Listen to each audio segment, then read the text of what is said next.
ಶ್ರೀ ಗುರುಭ್ಯೋ ನಮಃ. ಮಾಯಕಾರ ಪ್ರಭುವೇ ಮಹಾ.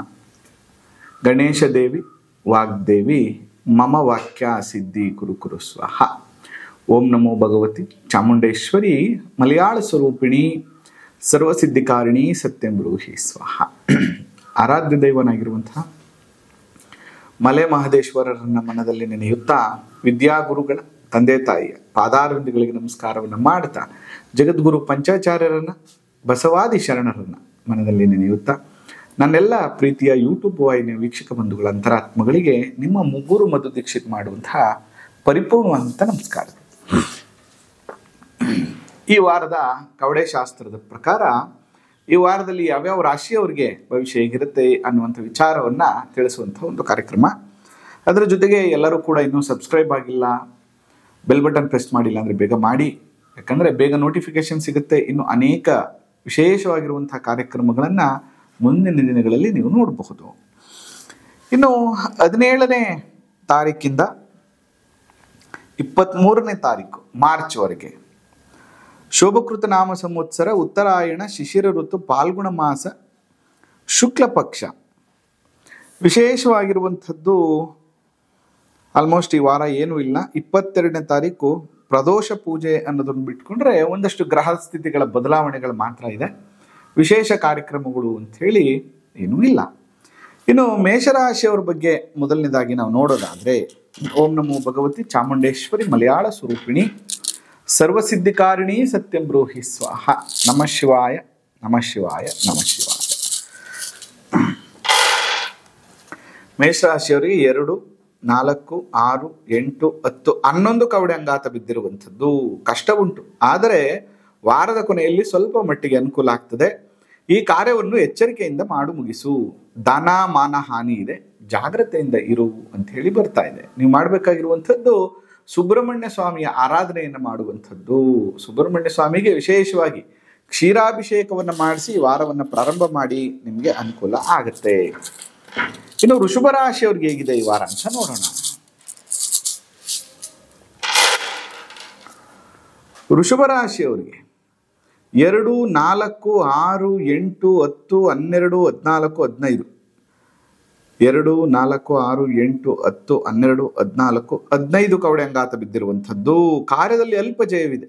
ನಾನಾ ರೀತಿಯಲ್ಲಿ ಚಿಂತೆ ಕಷ್ಟದಿಂದ, ಅಂದರೆ ತುಂಬಾ ಜಾಸ್ತಿ ಎಫರ್ಟ್ ಹಾಕಿದ್ರೆ ಮಾತ್ರ ಧನಲಾಭ ಆಗುತ್ತೆ, ಇಲ್ಲ ಅಂದ್ರೆ ಅನಾನುಕೂಲವೇ. ಬಟ್ ವಾರದ ಕೊನೆಯಲ್ಲಿ ಸ್ವಲ್ಪ ಮಟ್ಟಿಗೆ ಅನುಕೂಲ ಆಗುತ್ತೆ ಅಂತೇಳಿ ವಾರ ಬರ್ತಾ ಇದೆ.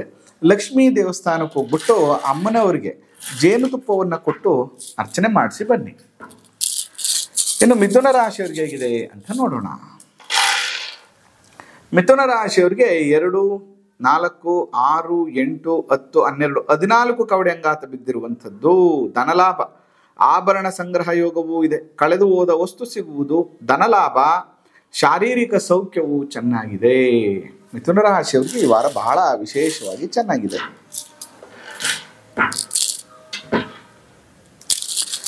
ಇನ್ನು ಕರ್ಕಾಟಕ ರಾಶಿಯವರಿಗೆ ಹೇಗಿದೆ ಅಂತ ನೋಡೋಣ. ಕರ್ಕಾಟಕ ರಾಶಿಯವರಿಗೆ 2, 4, 6, 8, 9 ಕವಡೆ ಅಂಗಾತ ಬಿದ್ದಿರುವಂಥದ್ದು. 9 ಕವಡೆ. ಮನೆಗೆ ಬಂಧುಗಳು ಬರುವಂಥದ್ದು, ಸಮಾಜದಲ್ಲಿ ಗೌರವ ಸನ್ಮಾನ, ಸರ್ಕಾರದಿಂದ ಮನ್ನಣೆ ಸಿಗುವಂಥದ್ದು, ಸರ್ಕಾರದ ಕೆಲಸಗಳಾಗುವಂಥದ್ದು, ಕಾರ್ಯದಲ್ಲಿ ಸಿದ್ಧಿ ಮತ್ತು ಲಾಭ ಜಯ ಉಂಟಾಗುತ್ತದೆ. ಇನ್ನು ಸಿಂಹರಾಶಿಯವರಿಗೆ ಹೇಗಿದೆ ಅಂತ ನೋಡೋಣ.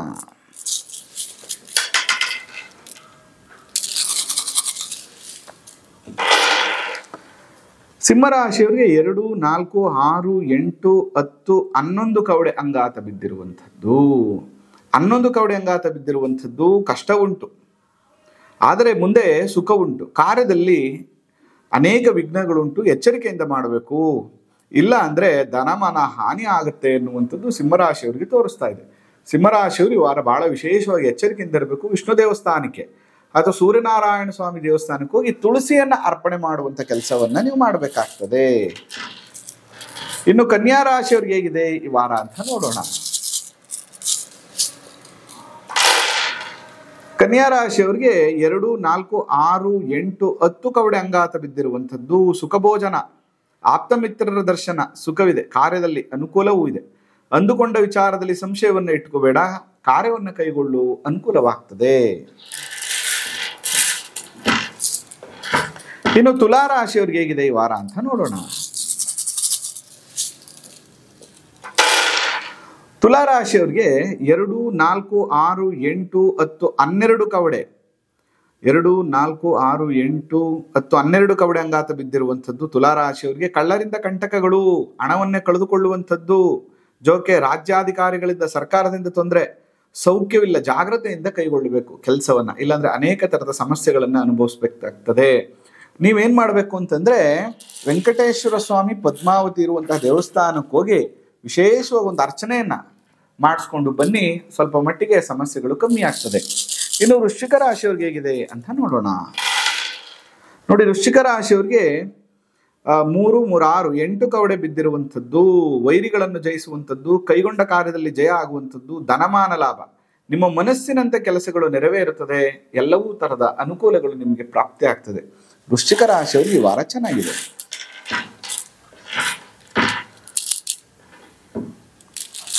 ಧನುಸು ರಾಶಿಯವ್ರಿಗೆ ಹೇಗಿದೆ ಅಂತ ನೋಡೋಣ. ಧನುಸು ರಾಶಿಯವ್ರಿಗೆ 2, 4, 5 ಕವಡೆ ಅಂಗಾತ ಬಿದ್ದಿರುವಂಥದ್ದು. ಧನುಸು ರಾಶಿಯವ್ರಿಗೆ ಅಶುಭ ಸಮಾಚಾರ ಕೇಳುವಂಥದ್ದು, ಸರ್ಕಾರದಿಂದ ತೊಂದರೆ, ಅಪವಾದಗಳು, ಕಾರ್ಯದಲ್ಲಿ ವಿಘ್ನಗಳು, ವಿಚಾರವನ್ನ ಕೈ ಬಿಡಬೇಕು. ನೀವು ಅನ್ಕೊಂಡಿರೋಂಥದ್ದು ಕೆಲಸನ ಬಿಡಿ, ಯಾರನ್ನು ನಂಬಬೇಡಿ, ತೊಂದರೆಗಳಾಗತ್ತೆ ಅಂತ. ನಿಮ್ಮ ಮನೆ ದೇವರಿಗೆ ತುಪ್ಪದ ದೀಪವನ್ನು ಹಚ್ಚಬೇಕಾಗ್ತದೆ.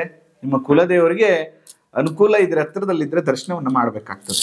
ಇನ್ನು ಮಕರ ರಾಶಿಯವ್ರ ಬಗ್ಗೆ ನೋಡೋದಾದ್ರೆ, ನಿಮ್ಮ ಮಕರ ರಾಶಿಯವ್ರಿಗೆ 2, 4, 6, 8, 10, 12, 13 ಕವಡೆ ಅಂಗಾತ ಬಿದ್ದಿರುವಂಥದ್ದು.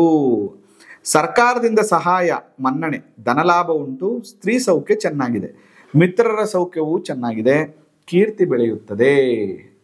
ಅನುಕೂಲವಾಗುವಂತಹ ವಾರ ಮಕರ ರಾಶಿಯವರಿಗೆ. ಅಂದುಕೊಂಡಂತಹ ಎಲ್ಲ ಕೆಲಸದಲ್ಲೂ ಕೂಡ ಅನುಕೂಲವಾಗ್ತದೆ. ಕುಂಭರಾಶಿಯವರ ಬಗ್ಗೆ ಹೇಗಿದೆ? ಕುಂಭರಾಶಿಯವರಿಗೆ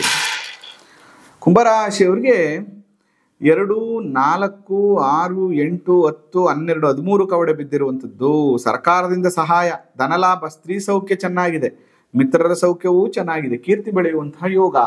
ನೋಡಿ, ಮಕರ ಕುಂಭರಾಶಿಯವರಿಗೆ 7.5 ನಡೀತಾ ಇದ್ರು, ಈ ವಾರ ಬಹಳ ಚೆನ್ನಾಗಿರುವಂಥದ್ದು. ಅದಕ್ಕೆ 7.5 ಎಲ್ಲವೂ ಕೂಡ ಕೆಟ್ಟದ್ದೇ ಆಗುತ್ತೆ ಎಂದೇನಿಲ್ಲ.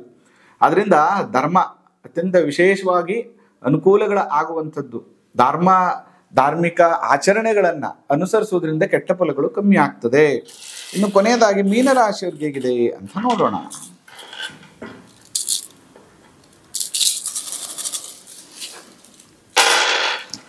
ಮೀನರಾಶಿಯವ್ರಿಗೆ 4, 4, 8, 12 ಕವಡೆ ಬಿದ್ದಿರುವಂಥದ್ದು, ಕಳ್ಳರಿಂದ ಕಂಟಕ, ಹಣವನ್ನು ಕಳೆದುಕೊಳ್ಳುವಂಥದ್ದು, ಬಹಳ ಎಚ್ಚರಿಕೆಯಿಂದ ಇರಬೇಕಾಗ್ತದೆ. ಮತ್ತು ಸೌಖ್ಯವಿಲ್ಲ, ಸರ್ಕಾರದಿಂದ ತೊಂದರೆ, ಜಾಗ್ರತೆಯಿಂದ ಮಾಡುವಂಥ ಕೆಲಸವನ್ನು ಕೈಗೊಳ್ಳಬೇಕು, ಇಲ್ಲಾಂದ್ರೆ ಅನೇಕ ಥರದ ಸಮಸ್ಯೆಗಳಾಗ್ತದೆ ಅಂತೇಳಿ ಬರ್ತಾ ಇದೆ. ಮೀನರಾಶಿಯವರು ಗೋಪೂಜೆಯನ್ನು ಮಾಡುವಂಥದ್ದು, ಗೋವಿಗೆ ಹಸಿ ಮೇವನ್ನು ತಿನ್ನಿಸುವಂಥದ್ದು ಮತ್ತು ಅಮ್ಮನವರ ದೇವಸ್ಥಾನದಲ್ಲಿ ಅರಿಶಿಣವನ್ನು ಕೊಟ್ಟು ಪೂಜೆ ಮಾಡಿಸುವಂಥ ಕೆಲಸವನ್ನು ಮಾಡೋದ್ರಿಂದ ಈ ವಾರ ಸ್ವಲ್ಪ ಅನುಕೂಲಗಳಾಗ್ತದೆ ಅಂತ ಹೇಳ್ತಾ ಈ ವಾರ ಭವಿಷ್ಯವನ್ನು ಮುಕ್ತಾಯಗೊಳಿಸ್ತಾ ಇದ್ದೇನೆ. ಮುಂದಿನ ಸಂಚಿಕೆಯಲ್ಲಿ ನಿಮ್ಮನ್ನು ಭೇಟಿ ಮಾಡ್ತೇನೆ. ಆ ಮಲೆ ಮಹದೇಶ್ವರರ ಅನುಗ್ರಹ ಸದಾ ನಿಮ್ಮ ಮೇಲಿರಲಿ. ನಮಸ್ಕಾರ.